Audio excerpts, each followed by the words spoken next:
please, y'all wait right there. Let's clear some of this traffic. All right, y'all wait. And here we go. Go ahead.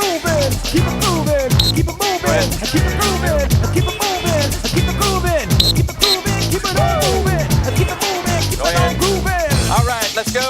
We'll see y'all tomorrow. No, go back. You don't cross diagonally. Thank you. Do y'all like his new haircut? Yes. Do you? Okay, it looks pretty good. Do your homework in the crosswalk, please. In the crosswalk. Y'all have a good afternoon. I was not trained to be a traffic cop, but I actually have enjoyed doing that. I get a kick out of it. And you know, it's one last chance as the kids pass me for the day. That's the last time they're going to see me for that day. I say goodbye to them and I remind them, do your homework. Mr. Wheat, while also directing traffic, was the only principal at the UIL finals. He is the first principal that came to one of my swim meets, and that just made my day. And having that administrative support is really important. I know that it helps the students too. You know, the swimmers will, look, there's Mr. Wheat, he's here. Yeah, I know, so you better do your best. So him getting out there directing traffic doesn't surprise me. It's that getting your hands dirty and being a part of the team.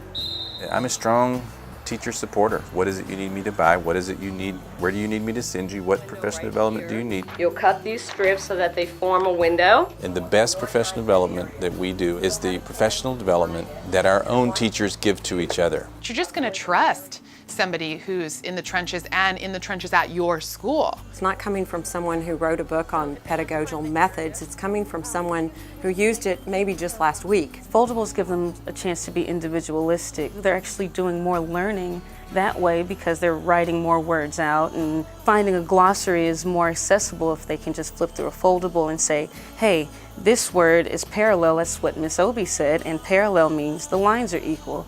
I know that makes sense because I wrote it. You could put the Greek gods here and then put what they were over underneath. And everyone here is better at teaching because we're sharing our ideas, what works in our classroom. Extremely high levels of engagement and extremely high levels of credibility with our faculty. And you'll have an outside window that can be a vocabulary word. It's one of the very first things you have to have a high-functioning team is trust. Mr. Wheat, knows that everybody he's hired is really good at doing what they do. There's the idea that we were hired because we know what we're doing, and so let's let them do their job.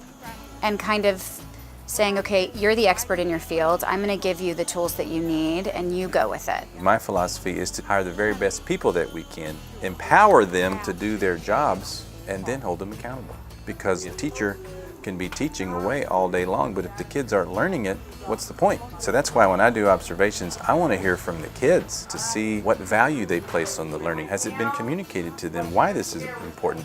Is this challenging you?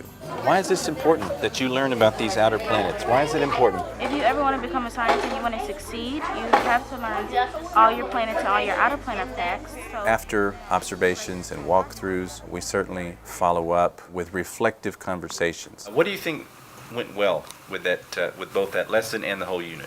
And so when I can ask questions that cause them to reflect on their own practice, on their own strategies, so that they discover a new and better way to teach the same skill, the retention rate of that for teachers is going to be far longer lasting than if I just come in and preach and say this is how that skill should have been taught. Okay, let's play this. It is one of our core values to educate the whole child. We are not interested in having a tax factory. We understand that the test is important, we know that the test is a reality, but I don't think that that's what we're driven by.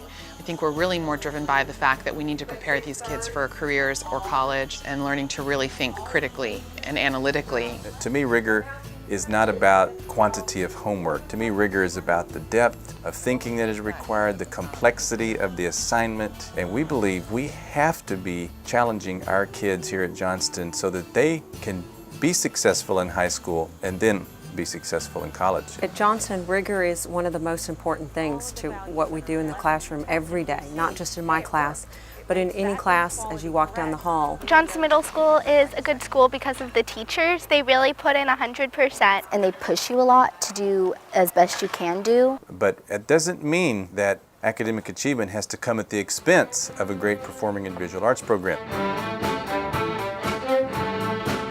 or at the expense of a great athletic program. Actually, we see it just the opposite, that having a participatory culture here at the school actually helps raise expectations campus-wide, and it actually supports academic achievement in our classrooms. I think it's kind of a unique environment from other middle schools because it focuses so much on not just the arts or not just the academics. It really incorporates both. I believe our success getting to exemplary, getting the blue ribbon, can be attributed to having very, very talented, passionate teachers who believe in our mission, and our mission is high levels of learning for all of our students.